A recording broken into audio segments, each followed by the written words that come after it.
Bien, mis hermanos, entonces ya estamos listos para el tema. Y vamos a ver. Ahí está. Si alguno llegó a ver, vamos a hablar de un tema pues interesante, que son los 4 caballos del Apocalipsis. Es un tema bastante amplio, de hecho ya lo vimos en cuadernos pasados. Se dio un tema por cada caballo, entonces yo traté de hacer un resumen, pero quiero tocar tres puntos importantes.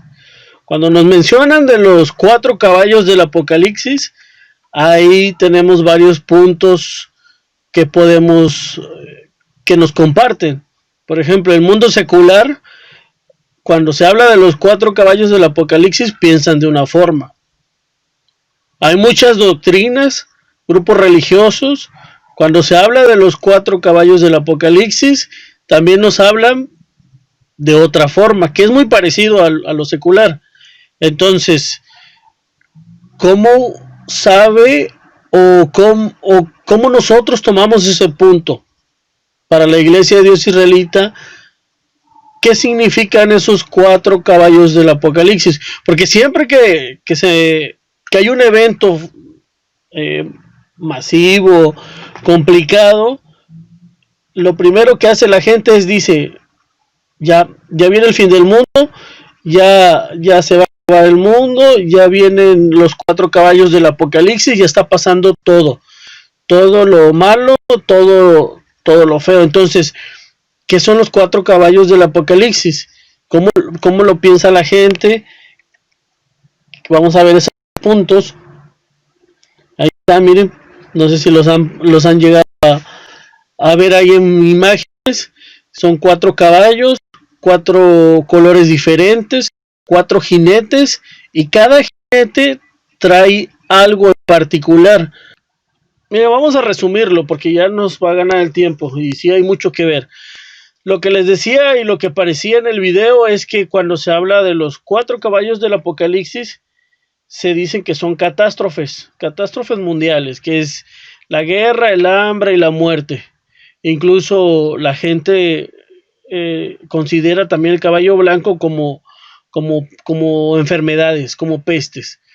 Pero hay un grupo religioso que también varios de ellos dicen, ya leímos ahorita Apocalipsis 6 del 1 al 8, que los 4 caballos representan esto: la esperanza, la cual vence todos, la guerra, el hambre y la muerte.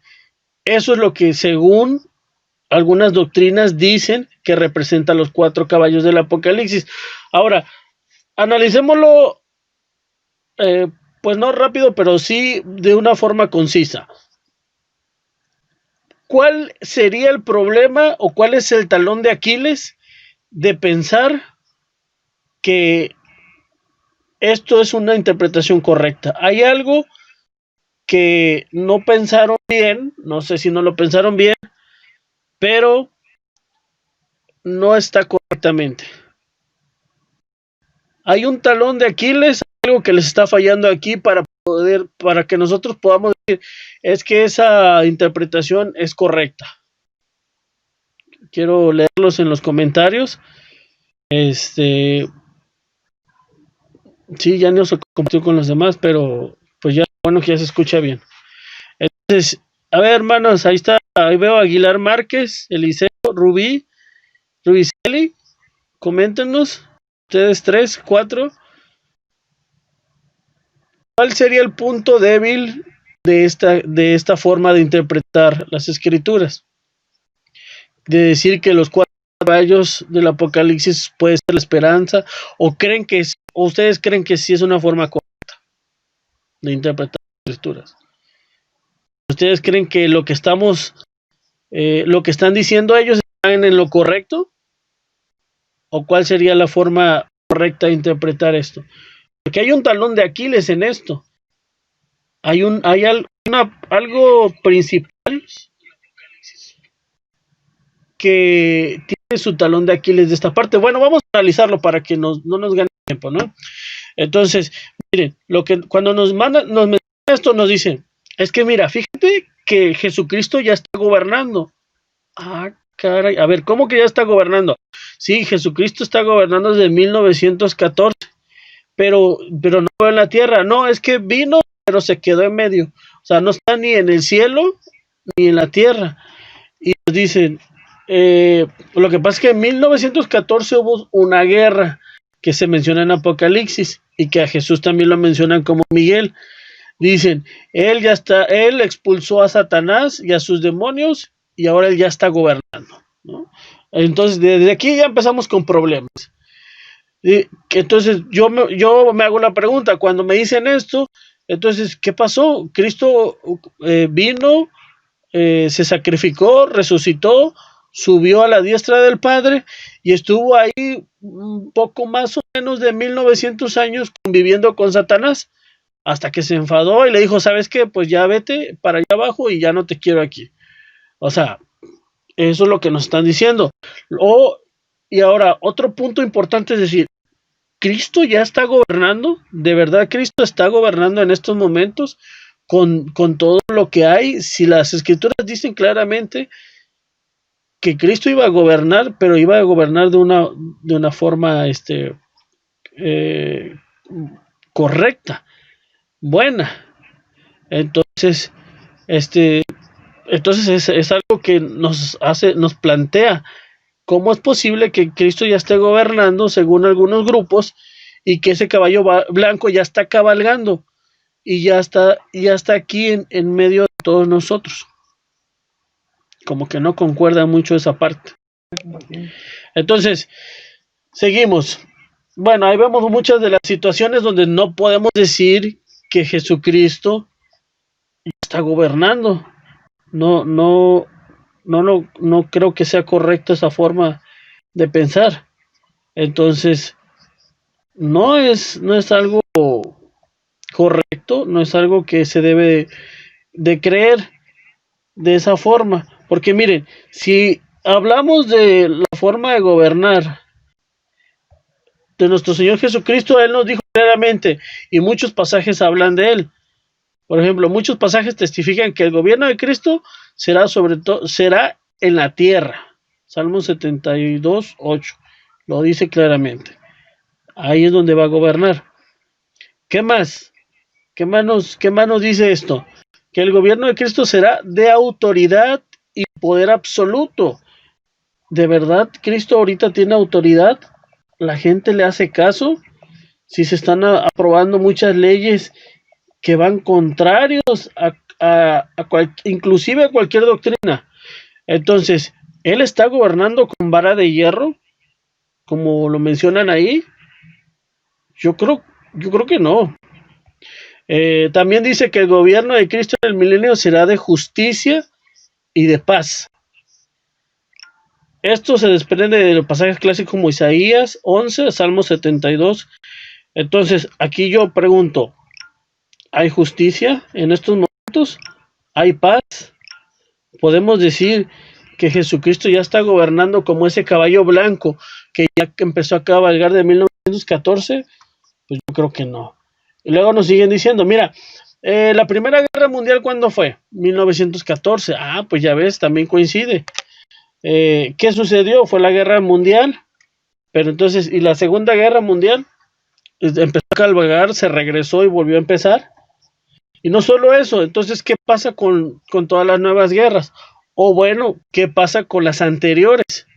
Porque también hubo guerras anteriores. Y entonces, si tú me dices que el caballo rojo son las guerras y empezó a cabalgar a partir de 1914, pues como que no coincide, como que no está correcta esa forma de pensar, porque guerras siempre han existido.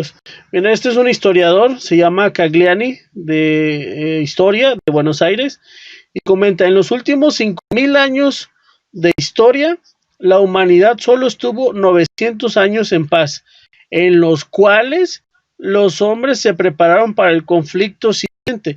Más de 8000 tratados de paz y se han firmado en el transcurso de los últimos 35 siglos. Entonces, ¿qué queremos decir con esto? No podemos decir que uno de los caballos y su jinete que lo sigue son la guerra, porque la guerra siempre han existido, siempre a lo largo de la historia. Aquí tenemos algunos conquistadores de la historia antigua. Solamente Adolf Hitler es el único que podría estar en 1914, pero de hecho la mayoría de conquistadores son mucho antes de 1914. Ciro II el Grande, Alejandro Magno, Julio César, Atila, Gengis Khan, Tamerlán, Hernán Cortés, Francisco Pizarro, Napoleón Bonaparte y Adolfo Hitler. Entonces, cuando nos dicen que el caballo rojo es la guerra, pues pero es que la guerra no empezó a partir de 1914. Y también le llamen guerra mundial, no quiere decir que todos los países participaron. Si se llama guerra mundial, quiere decir que por lo menos algún país de algún continente participó. O sea que pudieron haber sido entre 5 países, 6, y llamarles guerra mundial. No es que realmente todos los países del mundo se hayan puesto en guerra. Y la Biblia también nos habla de guerras y de conflictos anteriores. Ahí está lo que soñó Nabucodonosor y que Daniel le pudo interpretar en sueños, ¿no? Entonces, siempre ha existido. Lo mismo hablamos del hambre. Dice, el caballo negro representa el hambre. La escasez de alimentos en el siglo XX, unos 70 millones de personas murieron de hambre y cerca de 805 millones de personas en el mundo padecieron hambre en el periodo comprendido entre el 2012 al 2014. Entonces, tampoco podemos decir que el caballo negro representa solamente el hambre, porque aquí les tengo una lista de muchos periodos de hambruna que hubo durante, antes y después de nuestro Señor Jesucristo. Entonces no podemos decir que el hambre representa el caballo negro y que es a partir de 1914, como muchos lo consideran, o inclusive póngale cualquier fecha, porque también eso toman. Es que los caballos van a ser antes de que venga nuestro Señor Jesucristo. ¿Realmente estos caballos representan algo antes de que venga nuestro Señor Jesucristo? Miren, aquí les tengo textos bíblicos donde también en la Biblia se habla de hambrunas, desde el Nuevo Testamento hasta el Antiguo. En Hechos 11:28 se habla de una hambruna. Dice, levantóse uno de ellos llamado Agabo, daba a entender por el Espíritu que había de haber una grande hambre en toda la tierra habitada, lo cual hubo en tiempos de Claudio. Aquí se mencionan entonces 2 hambrunas anteriores. Ahora, si vamos más atrás, pues todos sabemos la historia de José, lo que hizo en Egipto, el sueño que interpretó, y que también hubo hambre en toda la tierra, y que Egipto fue el que alimentaba a muchos y salvó, bueno, Dios salvó a toda la tierra, sobre todo a los egipcios, por medio de José, ¿no?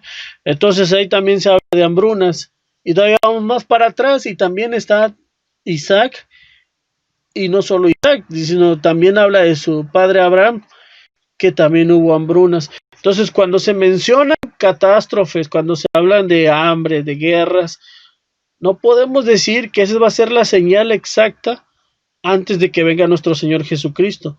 ¿Por qué? Porque esas siempre han existido. Inclusive en Mateo, cuando nuestro Señor Jesucristo hace referencia a eso y que dice, bueno, danos señales.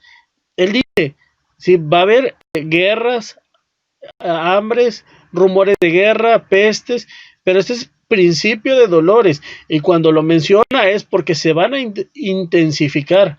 No quiere decir que sea la señal propia y que eso que representan los 4 caballos del Apocalipsis, los 4 jinetes que vengan, y que eso va a ser representar. De hecho, bueno, ahorita no lo vamos a tocar, pero hay temas específicos. Hay un tema que se habla de las señales exactas antes de que venga nuestro Señor Jesucristo. Y esas señales no tienen mucho que ver con la guerra, sino con situaciones, pasos que van a acontecer. Entre ellos están las 7 plagas.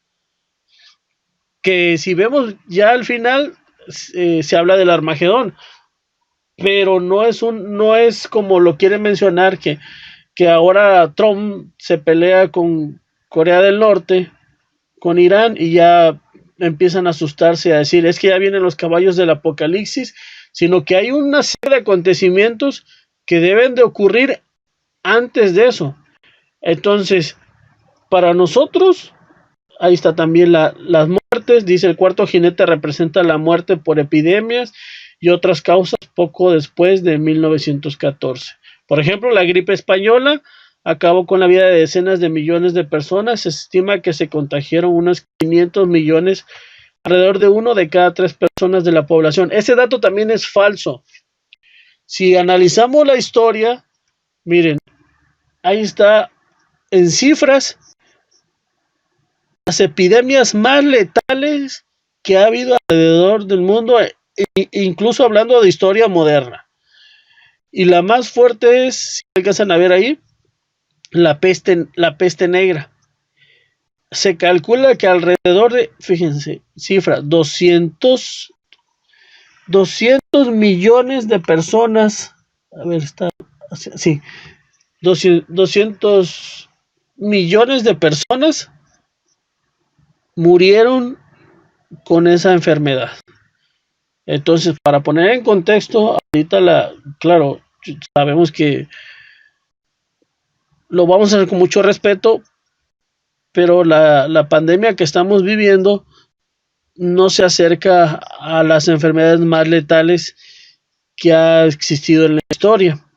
Entonces, tampoco podemos decir que esas enfermedades o esas pandemias son porque ya viene nuestro Señor Jesucristo, o es una representación, una señal de lo que está pasando.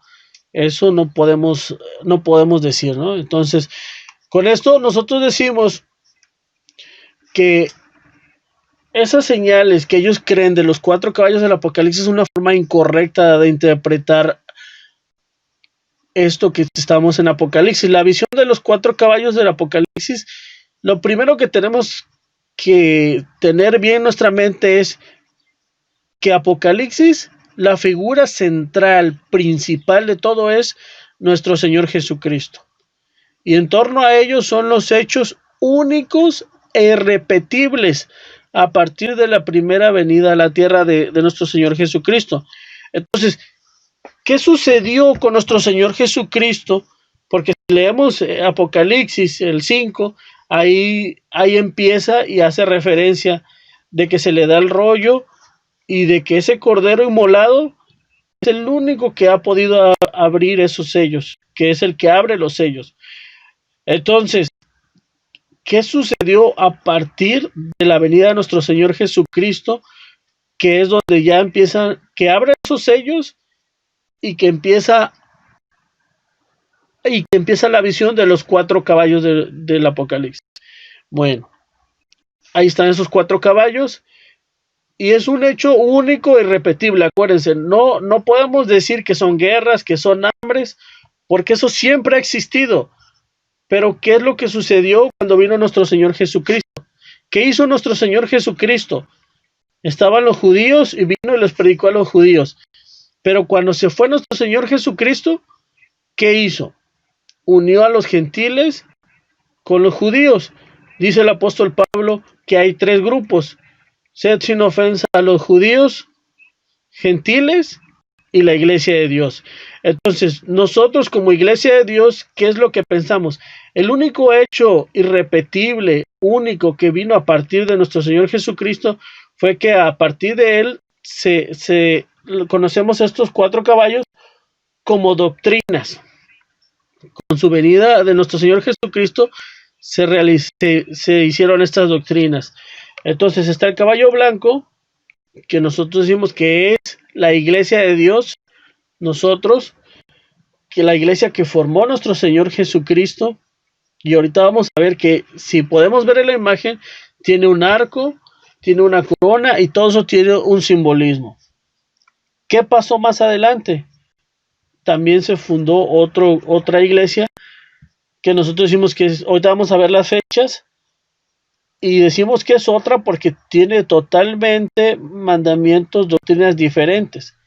No solo esa, después vino otra y luego la tercera. Entonces, esas 4 caballos para nosotros representan 4 doctrinas distintas.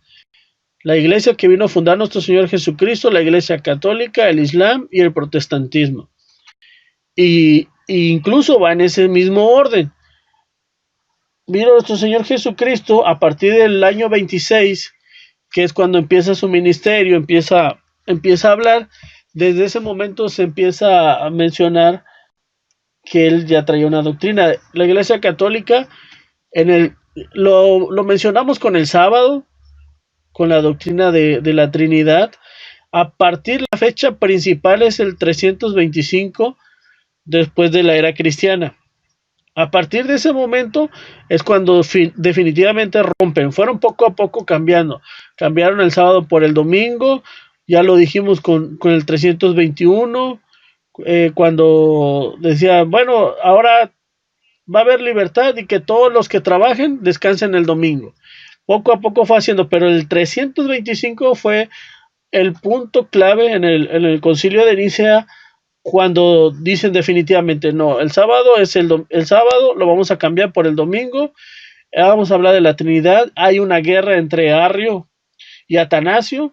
Finalmente los expulsan y ganan su forma de pensar, cambiando la doctrina, y por eso decimos que es una doctrina totalmente diferente.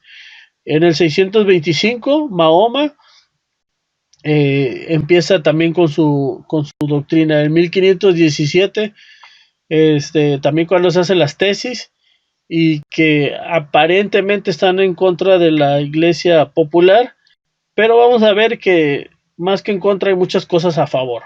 Entonces, si vemos, es una línea de tiempo en secuencia que es única, porque esto no estaba anteriormente ni se va a volver a repetir. Por eso nosotros decimos que son doctrinas, porque son situaciones únicas que fueron a partir de la venida de nuestro Señor Jesucristo. Por eso dice que a partir de su muerte, por eso dice que había un cordero inmolado, y él fue el único que pudo abrir esos sellos. Entonces, con eso se realizaron todo este tipo de cosas. Bueno, ya lo que les decía, que ha habido muchos concilios y que lo pueden buscar incluso por internet, donde van viendo que cómo fueron cambiando poco a poco, que al final de cuentas ya es totalmente diferente la doctrina que se lleva por la iglesia popular a lo que está escrito en las Sagradas Escrituras, ¿no? Y eso lo podemos constatar cada uno de nosotros en nuestra casa, ver textos bíblicos que se menciona. Ya hablamos del sábado, de la Trinidad y de muchas otras cosas que no son correctas de interpretar. Miren, este es un mapa de los grupos religiosos a nivel mundial. ¿Cuáles son los principales grupos religiosos? Hay muchísimos y cada día salen más, pero los principales, los más fuertes, son estos 3: los católicos, cristianos y los musulmanes. Y el problema que de esos 3,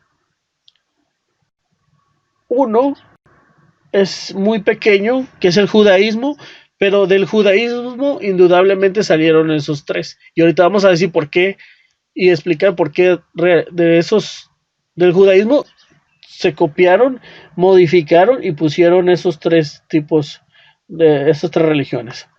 Ok, entonces vamos con el primero. Dice: y miré aquí un caballo blanco, y el que estaba sentado encima de él tenía un arco, y le fue dado una corona, y salió victorioso para que también venciese. Tiene 2 símbolos importantes. ¿Quién me dice qué representa? Ahí la hermanita Aguilar ya comentó, el rojo es el papado.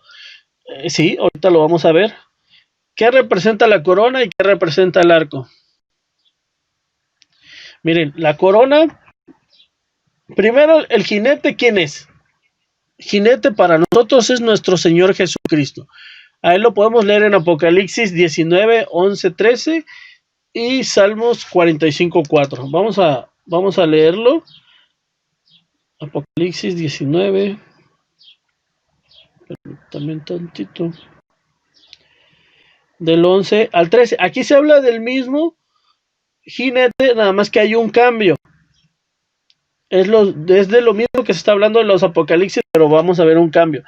Dice: Y vi el cielo abierto, y aquí un caballo blanco, y el que estaba sentado sobre él, fíjense, habla nuevamente de un caballo blanco, y estaba sobre él sentado una persona. Dice, ¿quién era esa persona? Era llamado fiel y verdadero, el cual con justicia juzga y pelea, y sus ojos eran como llama de fuego, y había en su cabeza muchas diademas, y tenía un nombre escrito en que ninguno entendía sino él, y estaba, y esto es importante, ¿no? Pero esto es vital, esto es importante, y estaba vestido de una ropa teñida de sangre, y su nombre es llamado el Verbo de Dios. ¿Quién es el Verbo de Dios? Pues nuestro Señor Jesucristo. Ahora, ¿por qué aquí la ropa ya dice que está teñida de sangre? Porque aquí ya está representando el sacrificio que hizo nuestro Señor Jesucristo. Pero sigue siendo el mismo jinete del mismo caballo blanco. Entonces, esa es la diferencia. Entonces, vamos a avanzar. También dice que tiene una corona. ¿Qué representa la corona? Bueno, ya me adelanté con el clip. Representan los 144,000. ¿Dónde dice eso? Todo esto nosotros nos basamos en textos bíblicos que nos los dicen. Primera de Tesalonicenses 2:19. Vamos a buscarlo. ¿Qué dice? Porque, ¿cuál es nuestra esperanza o gozo o corona de que me gloríe? ¿No sois vosotros delante de nuestro Señor Jesucristo en su venida? ¿Quién está hablando aquí? Está hablando Pablo. ¿Y qué está diciendo? ¿Quién es la esperanza? ¿Quién es el gozo? Es a los convertidos, que son esos 144,000. Ellos representan esa corona que tiene nuestro Señor Jesucristo, esa primicia que ya hemos hablado también de los 144,000, que también esa es una mala interpretación, y que hay grupos donde te dicen, tú puedes ser parte de esos 144,000. A ver, para empezar, no soy ni israelita, no soy judío, y dice ahí que los 144,000 tiene características únicas también, que eran vírgenes. Y cuando se habla de virgen no se refiere solamente a la parte de sexualidad, se refiere a doctrina. Entonces realmente, bueno, no me quiero meter mucho a fondo a eso, pero nosotros no podemos decir que somos vírgenes en cuanto a doctrina, porque México nació siendo católico. Y era obligatoriamente, hace apenas poco se dio la libertad. Y eso va a cambiar también. Pero bueno, este sería otro tema también a tocar, porque no podemos ser los 144,000, porque ya fueron, ya esa primicia ya está escogida, y ya nosotros podemos ser parte de la muchedumbre de los demás, pero no de los 144,000. Dice que también tiene un arco. Ahí habla en Habacuc 3:9, que ese arco representa un pacto o los pactos. Ahí habla de los pactos. Vamos a leer Habacuc. Es necesario ver todos los textos, porque nosotros nos sustentamos en algo bíblico, no en lo que creemos o pensamos. Descubrís enteramente tu arco, los juramentos a las tribus, palabras seguras. ¿Qué se le dijo a las tribus? ¿Qué se le dijo al pueblo de Israel? Que ellos iban a tener un pacto especial. Y nosotros, como adheridos, también somos parte de ese pacto. Entonces, ese arco representa los pactos. También tenemos Jeremías 31:31. Vamos a buscarlo. Y dice... Y aquí vienen días, dice Jehová, en los cuales haré nuevo pacto con la casa de Jacob y la casa de Judá. Nuevamente el pacto principalmente es el pueblo de Israel. Sabemos que los judíos es todo. Hay gente que quiere aislar a los judíos y decir que los judíos están malditos, que los judíos están mal, que no quieren nada con los judíos. Pero Cristo fue judío. El apóstol Pablo fue judío. Las escrituras vienen de los judíos. Entonces, al final de cuentas, a ellos se les hizo un pacto. Gracias ahora al velo que tienen, nosotros somos adheridos, somos parte de ese pacto, pero ellos no podemos negar que ellos son los principales. Entonces, no podemos llevar la contra. Entonces, ahí Salmo 45:4 no lo leímos, pero ahí dice que cabalga, vamos a leerlo. Salmo 45:4 dice: y tu gloria sé prosperado, cabalga sobre palabra de verdad y de humildad y de justicia. ¿Quién cabalga sobre humildad, sobre verdad y sobre justicia? Nuestro Señor Jesucristo. Entonces, para nosotros ese caballo blanco representa el jinete, a nuestro Señor Jesucristo, y los símbolos ya los estamos observando en pantalla, tienen su explicación de cada uno de ellos. Decían, el jinete blanco, pues ya sabemos que es pureza. El jinete, ahí está la figura 2, ya leímos Apocalipsis 19 del 11 al 13, que habla del mismo jinete y del mismo caballo, solo que cambió las vestiduras, haciendo referencia a su sacrificio. Jinete es nuestro Señor Jesucristo, la sangre y la doctrina. Habla del segundo caballo, dice: y salió otro caballo bermejo, rojo, y al que estaba sentado sobre él fue dado poder de quitar la paz de la tierra y que se maten unos a otros. Y fuele dado una grande espada. Entonces ahí está el caballo, tiene una espada. ¿Qué representa la espada? ¿Y quién es ese caballo? Ya lo dijeron hace rato, el rojo es el papado, dice la hermanita Aguilar Márquez. Y exactamente, ¿por qué tiene una espada? Dice que ahí tiene una espada. La espada es el poder que se le dio. Son temas muy profundos, porque habla de mucha profecía que ya la hemos visto. No, nomás lo voy a decir de forma general. Se habla de los 1260 días, de los 42 meses, o del tiempo, de tiempos y la mitad de un tiempo. En resumen, es el tiempo que tuvo el papado a nivel mundial y tenía el poder religioso y el civil. ¿Qué hizo durante ese tiempo? Eso lo vemos hasta en las escuelas, en la historia. ¿Qué instituyó la Santa Inquisición? ¿Qué hizo con eso? La gente que estaba en contra, hasta judíos se llegaron a convertir a católicos con tal de querer salvar su vida, porque se volvió una parte bastante sanguinaria, que el que no creía, el que era denunciado, tenía que decir que era de la iglesia popular para poder ser salvos. Ahí está el mapa de los católicos en el mundo. Cuando yo he hablado con personas católicas, para mencionarle esta parte que fue una parte dura de la historia, que no se puede olvidar ni borrar, me dicen dos cosas. Una es, la culpa la tuvieron los judíos. ¿Cómo los judíos? Sí, es que por culpa de los judíos se tuvo que hacer la Santa Inquisición.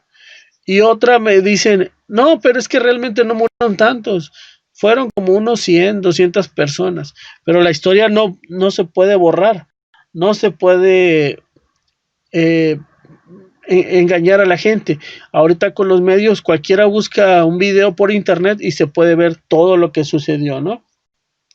Entonces, miren, este es un video, pero ya me dio miedo, ya no lo quiero poner. Entonces, voy a poner unas imágenes porque también ha pasado lugares donde no se ha podido ver videos, entonces tenemos esa parte. ¿Quién ha ido al Museo de las Torturas? Creo que en la Ciudad de México está uno. ¿Quién conoce todas las maquinarias que se inventaron para poder torturar a las personas? Porque era tortura, no era matarlas nada más, sino torturarlas, hacerlas sufrir hasta que murieran. Aquí les presento algunos. Si lo ven, bueno, ahí puse una advertencia antes, no sé, por alguna persona sensible. Son imágenes, pero se puede entender. En la parte de atrás le tenían que dar vuelta a ese tornillo hasta que empezaba a romperle la parte de atrás, las vértebras atrás de la cabeza de la persona, y iba muriendo poco a poco, lentamente, desangrándose y lastimándose. Este era el castigo más, ¿cómo podríamos decirle? El más tranquilo.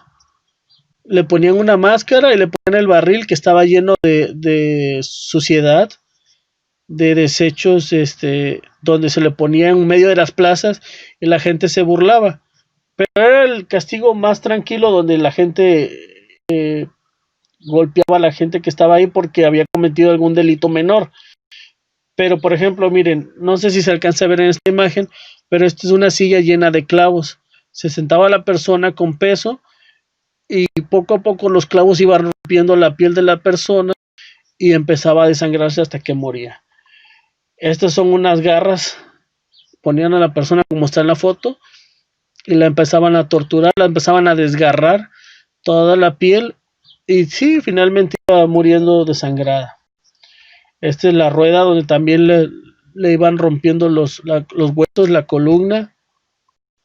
Esta es la doncella, la metían adentro y traía unas puntas, las cerraban, las puntas les perforaba, pero cuidaban que no tocara órganos vitales para que tardara en morir. El aplastacabezas, se ponía una cabeza ahí abajo y le empezaban a dar vueltas hasta que los ojos salían por el cráneo. El potro los empezaban a estirar de sentidos contrarios hasta que les zafaban los huesos y empezaba a morir. La cuna de Judas, como está ahí en la imagen, agarraban a la persona y la lanzaban y se raspaba toda la parte de abajo y los torturaban. Este es el toro de Falaris, me parece que se llama. Meten a la persona adentro, prenden la leña y la persona adentro se cocina, se quema todo. Y lo más feo es, o lo más llamativo es que tiene huecos ahí en la trompa del toro y parece, por los gritos y por el humo, parece como si estuviera bufando el toro. Esos eran varios de sus castigos, no son los únicos, son muchos. Los aserraban, los ponían boca abajo y los empezaban a los empezaban a partir por la mitad. Sí, entonces eran muchos castigos y faltaron más. En el video venía más castigos fuertes que les hacían a las personas y todo eso sucedió, todo está en la historia, lo pueden buscar por internet, todo esto está notificado, está estudiado y hay museos inclusive donde te muestran todo ese tipo de armamento que se llegó a usar. Bueno, vamos a avanzar más rápido. El tercer caballo es un caballo negro. Dice que tiene una pesa en su mano y que oye una voz que decía en medio de los 4 animales: 2 libras de trigo por 1 denario y 6 libras de cebada por 1 denario, y no hagas daño al vino ni al aceite. ¿Quién representa a este? Dijimos al Islam. Y fíjense, estudiando cómo es, que ahorita vamos a ver con las imágenes que realmente el color negro es uno de sus preferidos, más en la parte o en el lugar santo para ellos, que es en la Meca. Tiene muchas cosas de color negro, pero no solo eso, sino esa pesa, ¿a qué se refiere? ¿Por qué dice eso? 2 libras de trigo por 1 denario y 6 libras de cebada por 1 denario. Lo que nos está diciendo aquí, ahí está su jinete, la pesa o la balanza, el color negro. Este es el mapa del Islam en el mundo. Y nos dice 2 libras de trigo por 1 denario, o 1 litro de trigo, que es 0.7 kilos. Lo que está diciendo es que el denario era lo que gastaba, el salario mínimo, para que me entienda más rápido. Y por medio de un salario mínimo, todo lo que tú trabajes en un día te iba a costar 2 libras de trigo. ¿Qué quiere decir? Que te vende algo o 6 libras de cebada por 1 denario, pero la cebada es de menos calidad. Entonces, ¿qué nos está diciendo?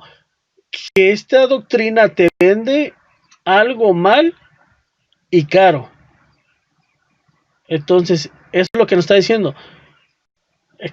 Hay millones de personas que siguen esta doctrina, esta forma de pensar, Y si nos analizamos y vemos a fondo, realmente, ¿cómo empezó el Islam? ¿Alguien conoce la historia? A ver, alguien que me comente. ¿Cuáles son sus inicios del Islam? ¿Quién es la figura eh, principal? O bueno, más, ¿quién es la figura del principio? ¿De dónde viene esta historia? Igual que como en las escrituras, viene con Abraham. Pero para nosotros, o nosotros tenemos que el hijo de la promesa es Isaac. Para ellos fue Ismael. Y entonces si nos ponemos a leer parte de lo que es el Islam, ellos dicen, es que Ismael es el hijo de la promesa. Y de ahí empiezan toda su doctrina. Y de hecho el lugar sagrado, la historia, lo que se menciona la mayoría en la Meca, es que, por ejemplo, el inicio de esto fue que Abraham e Isaac hicieron una casa, porque se las mandó Dios.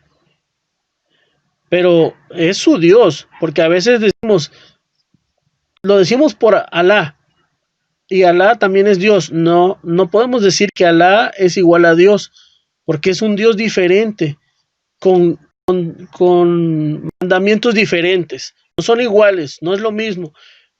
Si tienen oportunidad, vean, porque hasta los castigos, cómo se trata a la mujer, es muy diferente de lo que menciona las escrituras a lo que menciona el Corán. Es muy diferente.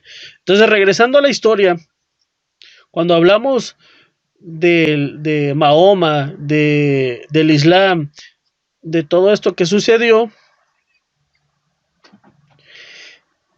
me refiero a que Mahoma es un sinónimo de Jesucristo para ellos. Sí, es un profeta, exactamente. Mahoma es uno de sus profetas principales, pero el origen, ahorita lo que estaba comentando es el origen. El origen aparentemente es igual, porque dicen, bien, venimos de Abraham. Y, por ejemplo, Ismael construyó una casa, pero faltó un ladrillo. Y entonces lo que hizo Abraham le dijo, mandó a Ismael a que trajera un ladrillo. Y en ese momento vino, bueno, se fue Ismael y vino un ángel, que en algunos lugares lo mencionan como arcángel, que no es arcángel, Gabriel, y trajo una piedra. Pero esa piedra era blanca y era una piedra divina. Pero cuando llegó aquí al mundo, a la tierra, como había mucho pecado, esa piedra se volvió negra. Fíjense, el color principal. Entonces esa piedra se volvió oscura, se volvió negra y la pusieron ahí. Y ese fue es el símbolo principal que hasta el día de hoy lo tienen como principal, como es el primer lugar. Bueno, y ya les podía hablar más de historia, que luego que era un lugar sagrado, que siempre se le hablaba a Dios, pero un comerciante salió, trajo dioses paganos, se corrompieron, luego llegó Mahoma, entonces empezaron otra vez el camino correcto, pero esa es la historia de lo que se menciona. Pero al punto que voy, o lo principal es que aquí estamos hablando de que aparentemente el inicio es igual con las escrituras. De hecho, también ellos tienen un día sagrado, pero para ellos es el viernes. Ellos tampoco consumen alcohol, tampoco comen cerdo. Y tienen muchas cosas que copiaron de las escrituras, pero las modificaron a su forma. Y entonces ahí es donde dices, te venden doctrina, pero una doctrina mala, de mala calidad y muy cara. Porque los castigos, por ejemplo, la mujer, sí bueno, aquí tenemos el inicio, ahí está la imagen de Abraham con Agar y Ismael y Sara, ¿no? Ya sabemos la historia, todo lo que sucedió. Y es cierto que si hablamos del Islam, hay varios grupos, bueno, hay dos principales, y también dependiendo del lugar, hay lugares donde son más radicales, donde a la mujer se le tiene más, y hay lugares donde son con mayor libertad. Pero al final de cuentas, siguen siendo lo mismo, ¿no? Tienen algunas, por ejemplo, esto que algo se ha denunciado mucho, que pueden tener o casarse con menores de edad, y es parte de su, de su tradición y de su costumbre. Inclusive también ya cuando hemos hablado de la mujer, los castigos que tienen hacia la mujer, copiaron lo de las aguas del celo, y ahora es una forma bastante cruel que hasta el día de hoy la llevan.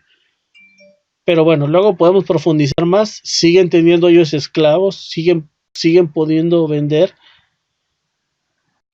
y ya todo lo que conocemos de la historia, ¿no? De que odian a Israel, y de hecho una de sus frases principales que dicen: amamos tanto la muerte como Israel ama la vida.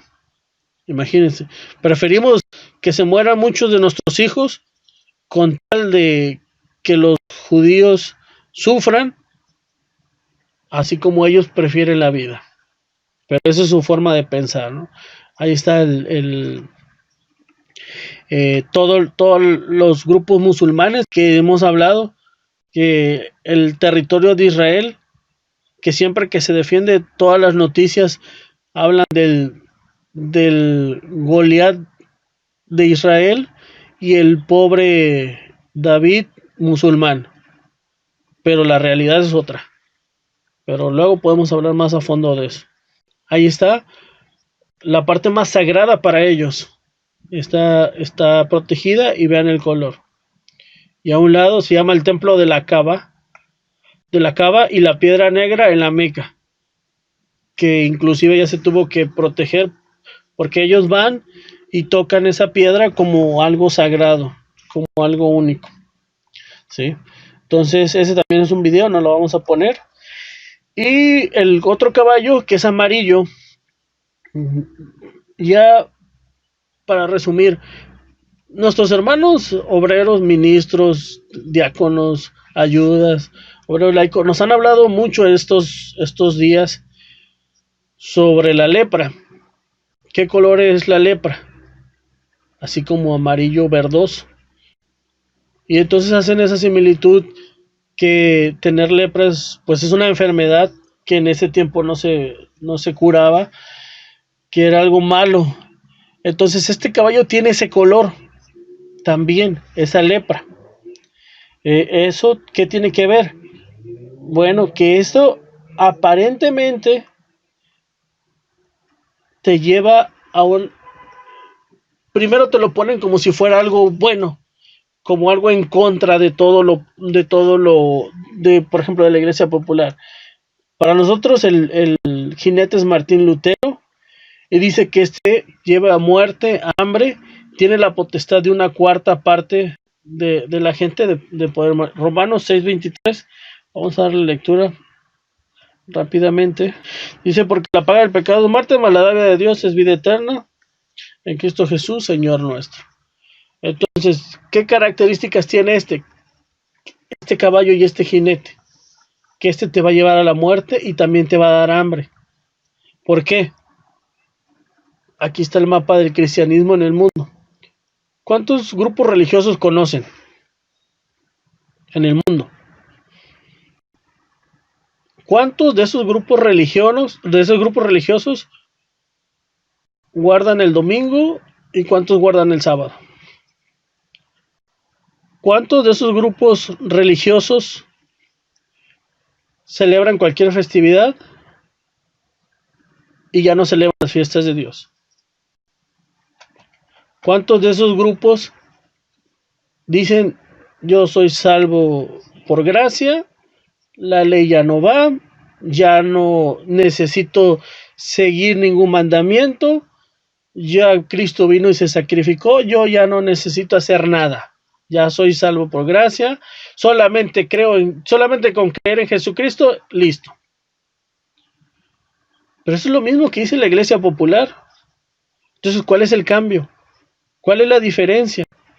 Si siguen haciendo lo mismo que hace la Iglesia Popular, llevando todo lo contrario a lo que dice las Escrituras.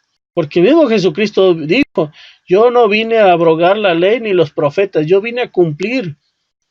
Y hemos hablado de los mandamientos, que no solamente vino a cumplirlos nuestro Señor Jesucristo, sino que vino a magnificarlos. Y un ejemplo que me que me encanta, que me gusta, que, por ejemplo, cuando nuestro Señor Jesucristo hablaba del adulterio, está dentro de los mandamientos de Dios, es uno de los 10 mandamientos, y decía que la persona que adulterara, pues iba a ser castigada, pero se mencionaba hasta que se encontrara en el hecho, hasta ese momento sería castigada. ¿Qué vino a hacer nuestro Señor Jesucristo? La magnificó y ¿qué dijo? Ahora ya no vas a adulterar solamente llegando al coito, al final, con que desees a una mujer, en el caso de los hombres, también se da en el caso contrario, con que tú desees con un anhelo, que maquines y que busques la forma de estar con una mujer, ya estás adulterando. Entonces, ¿por qué decimos que Cristo vino a quitar los mandamientos si Cristo vino a cumplirlos y todavía a magnificarlos? Pero los cristianos, pero muchos otros grupos dicen, no, eso ya no es, la ley ya es de Moisés, ya quedó en el pasado y ya no. Entonces puedes hacer lo que sea, puedes matar, no tanto. Pero es que la ley ya no se lleva. Pero no es así. Entonces, por eso encontramos muchas, bueno, ese es otro video, pero ahí está la historia de muchas doctrinas y que al final de cuentas aquí lo importante es lo que hacen, las leyes, lo que participan, lo que mencionan, la forma, cómo llevan su doctrina, qué es lo que te piden, qué es lo que tienes que hacer, cuál es el mensaje que escuchas en lugares. Es que si tú decreta, tú solamente con que creas, tú decreta y se te va a cumplir. O sea, como si Dios estuviera a nuestro servicio. Con que tú lo digas, se va a hacer, con que tengas mucha fe. Espérate, es que también tienes que trabajar, es que también te tienes que ganar las bendiciones, no solamente es decir, por decretar y porque yo lo pienso y porque así lo hago. ¿Cuáles son los mensajes? He escuchado a pastores. Tenemos que saber su doctrina, lo que piensan y diferenciar entre la nuestra. ¿Cuál es la profundidad del mensaje? ¿Solamente cree en Cristo y ya? ¿Y la acción? No es solo creer, es acción. La fe no solo es el pensar, sino el actuar, sino el creer y ejecutar. Porque si nada más nos quedamos en creer, pues como ya lo ha mencionado, los demonios también creen y tiemblan, pero ahí siguen, como demonios. Entonces, esa es la gran diferencia. Tantas formas de interpretar las escrituras de otras formas diferentes, que cuando uno lee las escrituras y ve lo que dice el apóstol Pablo y ve otro tipo de cultos, pues ¿quién tendrá la razón? Pues es que las escrituras lo dice claramente. No es quién llama más la atención, no es quién hace mejores cultos, es quien lleva la palabra de Dios correctamente. Eso es lo principal, lo que nos debe de importar a todos nosotros. Y entonces por ahí nos damos cuenta, aquellos que dicen que pueden sanar, que tienen el poder de sanación, ¿qué ha pasado ahorita en esta pandemia? ¿Dónde están? Aquellos que dicen que pueden hacer lo que pueden, que tienen el Espíritu Santo, que pueden sanar a quien sea. Ahorita si de verdad lo tuvieran, lo necesitamos, que muestren ese poder. Pero no, porque sabemos que no es real. Entonces, si esta pandemia nos ha hecho ver, es que nos ha hecho ver muchas verdades que algunos ignoraban y otros preferían no tomarlo en cuenta. Entonces, y sobre todo hay un movimiento peligroso que se llama el ecumenismo, que es el de juntar todos los grupos religiosos para que sean uno solo. Y al final de cuentas, pues ya hemos hablado de lo que se va a hacer, que se van a juntar contra Israel, la guerra del Armagedón, lo que les habla de las 7 plagas, lo que realmente va a suceder, donde ya de veras nos debemos de preocupar y debemos de tener pues no miedo, porque dice las escrituras que va a haber un mar de vidrio cuando estén cayendo las 7 plagas de la ira de Dios. Pero cuando veamos esas señales, ahí sí. Ahorita no tenemos por qué asustarnos y tener miedo. Dice la palabra de Dios que Él nos va a sustentar, que nos va a cuidar en todo momento.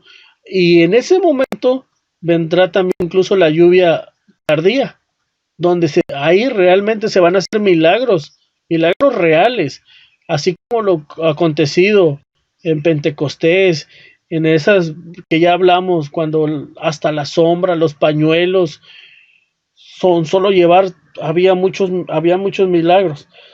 Pero bueno, ya nos ganó el tiempo por los errores que hubo ahí con la transmisión. Vamos a terminar con esto y esperemos que haya quedado claro, y igual en otra ocasión podemos retomarlo con más calma. Vamos a revisar los videos y la transmisión a ver por qué hubo ahí esos errores.